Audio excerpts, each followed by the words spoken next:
নমস্কার, welcome back to my channel. পুতুল জানা সিম্পল ব্লগের পক্ষ থেকে সকল দর্শক বন্ধুদের স্বাগত জানিয়ে আজকের রেসিপি শুরু করব। আজকে আমি বানাবো মাছের ডিমের বড়া বা পাকোড়া। আমি রেসিপিটা কিভাবে বানাই সেটাই আজকে তোমাদের সাথে শেয়ার করব। প্রথমেই আমি এখানে একটা বাটির মধ্যে 250 গ্রাম পরিমাণে ডিম নিয়ে নিয়েছি। আর এটা হচ্ছে রুই মাছের ডিম, তোমরা যে কোনো মাছের ডিম দিয়ে বানাতে পারো। ডিমটা ভালো করে পরিষ্কার করে ধুয়ে নিয়েছি। এখন এই ডিমটাকে এইভাবে হাত দিয়ে একটু মেখে নিতে হবে। তাহলে কি হয়, মাছের ডিমের মধ্যে যে একটা চর্বি মতো অংশ থাকে ওটা আমি এইভাবে চটকে নিয়ে ফেলে দেবো। দেখবে ডিমটা আলাদা হয়ে যাবে আর চর্বিটাও আলাদা হয়ে যাবে। এইভাবে ডিমটাকে করে নিলে তাহলে কি হয়, ডিমটা ভাজার সময় আর ফাটবে না।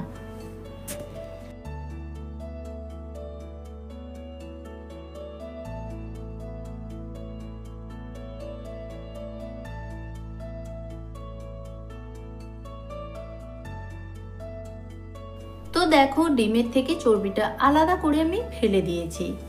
এখন আমি ডিমের মধ্যে কিছু উপকরণ দিয়ে দেবো। এখানে নিয়েছি কিছুটা রসুন কুচি, আদা কুচি, ঝালের জন্য নিয়েছি পরিমাণ মতো কাঁচা লঙ্কা কুচি। তোমরা তোমাদের ঝাল বুঝে এখানে লঙ্কাটা দেবে।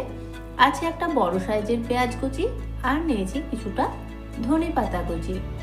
এখন এই সমস্ত উপকরণগুলো এই ডিমের মধ্যে আমি দিয়ে দেবো।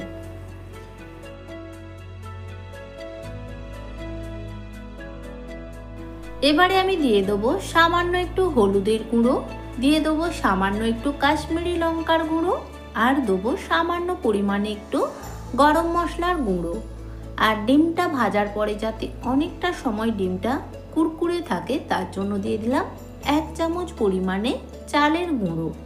আর সাথে দেবো 1 চামচ পরিমাণে বেসন, দিয়ে দেবো স্বাদ মতো লবণ। এখন সমস্ত কিছু খুব ভালো করে আমি মেখে নেবো। এখানে কিন্তু কোনো রকম জলের ব্যবহার করা যাবে না। এই সমস্ত কিছু এইভাবে হাত দিয়ে ভালো করে আমি মেখে নেব।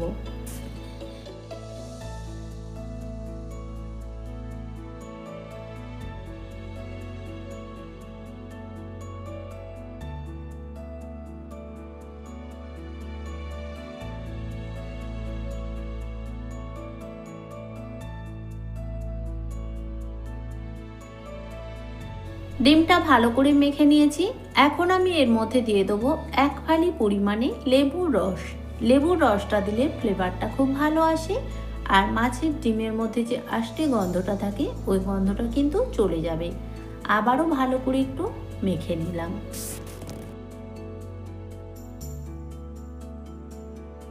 এখন বড়াগুলো ভেজে নেব। তার জন্য গ্যাসের মধ্যে একটা কড়াই বসিয়ে দিয়েছি। কড়া ভালো মতো গরম হওয়ার পর এর মধ্যে দিয়ে দিলাম পরিমাণ মতো তেল। এখন তেলটা গরম হওয়া পর্যন্ত অপেক্ষা করতে হবে। তেলটা গরম হয়ে গেলে ডিমটা থেকে অল্প অল্প পরিমাণে নিয়ে এইরকম ছোট ছোট আকারে বড়া শেপ দিয়ে দেবো। আর এই বড়াগুলো কিন্তু গ্যাসের ফ্লেমটা মিডিয়াম রেখেই ভাজতে হবে, তাহলে দেখবি বড়াটা ভেতর থেকে ক্রিস্পি হবে।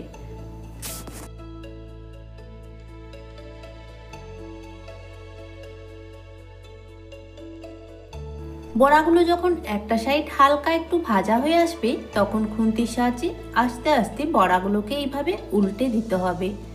এখন আমি বড়াগুলোকে উল্টে পাল্টে বেশ ভালো করে একদম লাল লাল করে ভেজে নেব।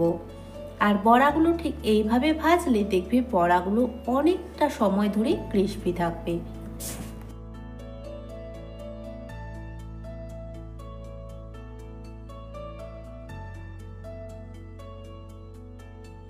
তো দেখো, বড়াগুলো একদম সুন্দর লাল লাল ভাবে ভাজা হয়ে গেছে।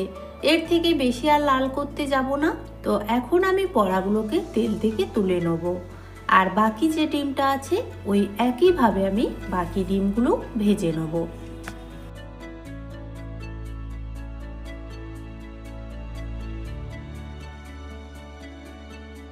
প্রথম স্টেপে কিছুটা ডিম ভেজে নিলাম।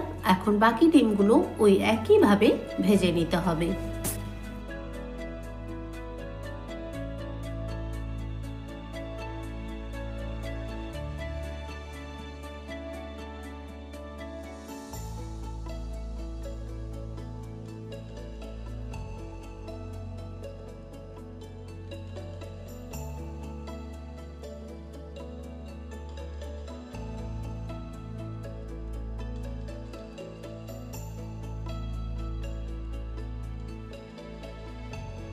তো দেখো এখানে আমার সমস্ত ডিমগুলো ভাজা কমপ্লিট। এখন আমি ডিমগুলোকে তেল থেকে তুলে নেব। আর আমি যেইভাবে ডিমগুলো ভাজলাম তোমরাও একবার বাড়িতে এইভাবে ট্রাই করে দেখতে পারো। এইভাবে ডিমগুলো ভেজে নিলে ডিমগুলো কিন্তু অনেকটা সময় ধরে ক্রিস্পি থাকে। আর এখন তো বর্ষার সিজন মানেই বাজারে কিন্তু মাছের ডিম অ্যাভেলেবেল পাওয়া যায়। তো তোমরাও একবার এইভাবে বানিয়ে দেখতে পারো। তো আজকের রেসিপি তোমাদের কেমন লাগলো অবশ্যই কিন্তু কমেন্টের মাধ্যমে জানাবে। যদি ভালো লেগে থাকে প্লিজ একটা লাইক কমেন্ট আর বেশি বেশি করে বন্ধু বান্ধব আত্মীয় স্বজনের মধ্যে শেয়ার করে দিও। তো আজকের মতো এখানেই টাটা, দেখা হবে আবার নতুন কোনো ভিডিওর সাথে। টাটা।